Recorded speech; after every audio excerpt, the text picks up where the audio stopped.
नमस्कार जी, कैसे हैं आप लोग। बहुत बहुत आदर अभिनंदन स्वागत है आप सभी का अपने इस YouTube चैनल पर। अक्सर यह देखा गया है कि महिलाओं को वैवाहिक जीवन में अपने पति की बेरुखी का सामना करना पड़ता है। बहुत सारी महिलाओं की तो यह पीड़ा होती है कि उनके पति उनसे सही से बर्ताव ही नहीं करते, उनको अपशब्द बोलते हैं, किसी के भी सामने उनका अपमान कर देते हैं, यहाँ तक कि वो उनके मायके वालों की भी इज्जत नहीं करते।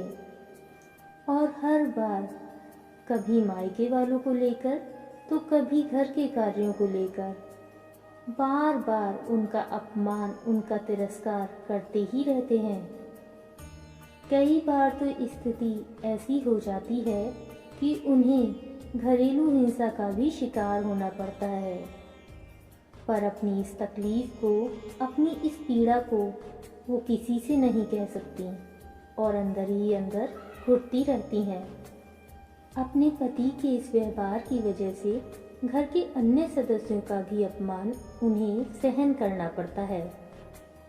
जरा सोचिए, एक लड़की जो बहुत सारे सपने लेकर अपना घर, अपने रिश्ते छोड़कर अपने ससुराल आती है और वहां आने के बाद उसके साथ गुलामों जैसा व्यवहार किया जाता है। ये कैसा परिवार है जहां ना तो वह अपनी मर्जी से हंस सकती है, ना ही किसी से बात कर सकती है, यहाँ तक कि अपने मायके वालों से बात करने पर भी उस पर पाबंदियां लगा दी जाती हैं, जैसे कि वह एक कैदी हो। कई बार तो पति की यह शर्त होती है कि अगर तुम्हें यहाँ रहना है तो अपने परिवार से सारे रिश्ते नाते तोड़ने होंगे।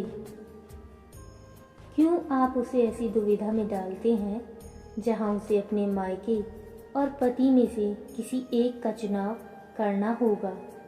ज़रा सोचिए, ऐसे में क्या स्थिति होगी उस स्त्री की जो दोनों रिश्तों के बीच में फंसी हुई है।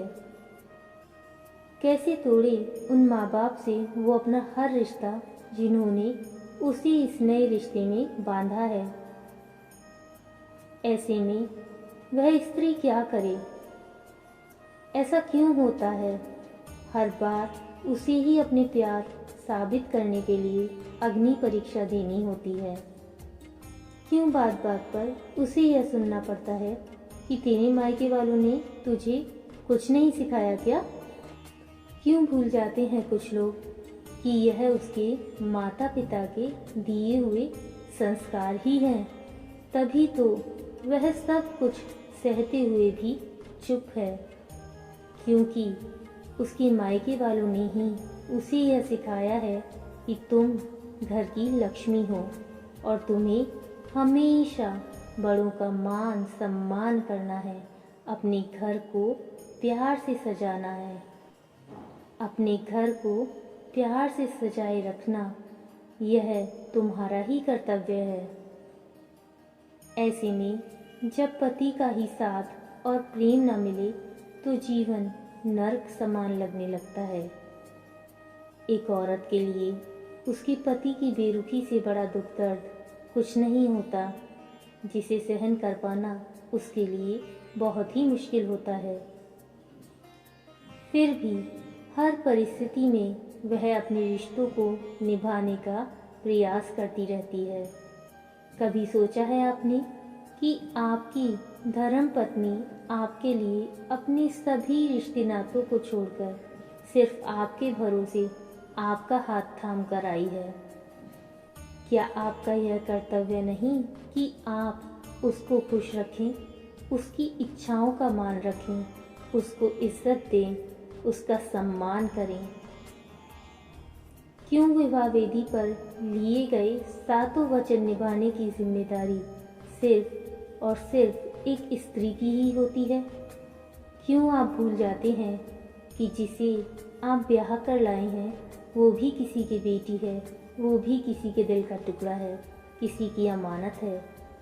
उसे प्यार से सजोकर अपने घर में रखना आप ही का कर्तव्य है। स्मरण रहे, औरत लक्ष्मी का रूप है। अगर आप उस लक्ष्मी का अपमान करते हैं तो आप स्वयं ईश्वर का अपमान करते हैं।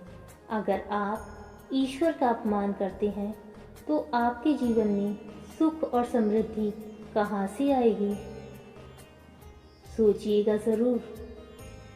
खैर, ये तो नहीं पता कि कितने पुरुषों को यह बात समझ में आएगी, पर आज मैं कुछ उपाय उन सभी स्त्रियों के लिए लाई हूँ जो अपने पति के प्रेम से विमुख हैं। आप इन उपायों को करके अपने पति का प्रेम पुनः वापस पा सकती हैं और हमेशा के लिए अपने पति को अपना बना सकती हैं। तो आइए जानते हैं इन उपायों के बारे में विस्तार से। शुक्रवार के दिन भगवान श्री कृष्ण के युगल स्वरूप की पूजा करें तथा रात्रि में जब आपका पति सो जाए तो आप 3 इलायची लेकर उन पर मौली बांधकर उन्हें अपने हाथ से स्पर्श कराएं और अपनी इच्छा पूरी होने की प्रार्थना ईश्वर से करते हुए उन पर हल्दी का टीका लगा दें। अब यह इलायची अपने पति के पास रख दें। रखते समय ध्यान रहे इन्हें आपको ऐसे स्थान पर रखना है कि आपके पति की दृष्टि इस पर न जाए, साथ ही इन्हें कोई और स्पर्श न कर पाए। अगले दिन सुबह उठने के बाद स्नान करके स्वच्छ वस्त्र पहने। ध्यान रहे आपको उस दिन लाल रंग के वस्त्र धारण करने हैं, क्योंकि लाल रंग सुहाग का रंग है। साथ ही यह रंग बहुत ही प्रभावशाली, बहुत ही आकर्षित होता है, जो किसी का भी ध्यान अपनी ओर सहजता से आकर्षित कर लेता है। जब आप अपने पति के लिए चाय या फिर खाना बना रही हों तो उन 3 इलायचियों को पीसकर अपने पति के खाने में डाल दें और ध्यान रखें कि जिस भी चाय अथवा खाने में इलायची को डाला है उस चाय अथवा खाने को आपके पति को ही खाना है। कोई अन्य व्यक्ति उस खाने का सेवन बिल्कुल भी ना करे। इन उपायों को 3 से 4 शुक्रवार तक लगातार करें। आपको 1 से 1.5 महीने में इसके फायदे दिखने शुरू हो जाएंगे। ऐसा करने से आपका पति आपकी तरफ हमेशा आकर्षित रहेगा और उनका प्रेम और उनका सहयोग हमेशा आपको प्राप्त होता रहेगा और आप अपने सुखद दाम्पत्य जीवन का पूरा आनंद ले सकेंगी। आशा करती हूँ बताए गए उपाय आपके जीवन को मधुर और सुखमय बनाने में आपको सहयोग प्रदान करेंगे। दिए हुए उपायों को यदि आप नियम अनुसार करते हैं तो आपको इसके सुखद परिणाम शीघ्र ही प्राप्त होंगे। तो आज के लिए इतना ही। फिर मिलते हैं अगले किसी अन्य वीडियो में। तब तक आप अपना ध्यान रखें, खुश रहें और दूसरों को भी खुश रखें। नमस्कार।